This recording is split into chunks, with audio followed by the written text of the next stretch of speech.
la jeunesse française juive, une association qui s'est constituée le 7 octobre 2023. Comment elle a 50 avocats autour d'elle? Avec quel financement? Ils ne peuvent pas aujourd'hui nous tuer comme ils tuent des Palestiniens à Gaza ou en Cisjordanie. Ils ne peuvent pas nous mettre des balles de sniper, ils ne peuvent pas nous bombarder avec des bombes de 1 tonne.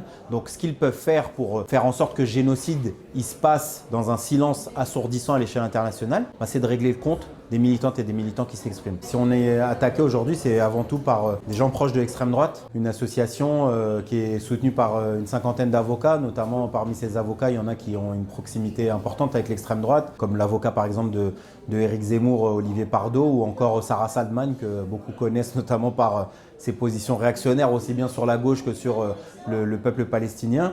Et donc ouais, on est attaqué parce qu'on est avant tout des personnalités politiques, d'accord? On est des opposants de gauche, aussi bien au système ici au gouvernement que à la politique de Benjamin Netanyahou, et qu'ils ont envie à travers nous de se farcir d'une certaine manière les militantes et les militants politiques au-delà de la question palestinienne, parce que comme je dis, lorsqu'on fait un dossier de 400 pages où on va chercher mes positions sur la question de l'expulsion d'imams, sur la mère de Naël, etc., ça dit à quel point en fait c'est pas la question de la Palestine uniquement qui les intéresse, c'est l'opposant que je suis. S'ils nous visent aujourd'hui, c'est parce que aussi je suis une personne racisée, ça leur permet d'envoyer un message à la jeunesse des quartiers populaires, à la communauté musulmane. On va essayer de faire en sorte que ce procès-là, le 18 juin, ça ne soit pas uniquement le procès d'Anas Kazib et du camarade de Révolution Permanente, mais que ça soit le procès de la criminalisation des soutiens au peuple palestinien. Il y a une atteinte aux libertés démocratiques, il y a une atteinte à la liberté d'expression. Il y a François Burga aujourd'hui qui est un chercheur, qui est aussi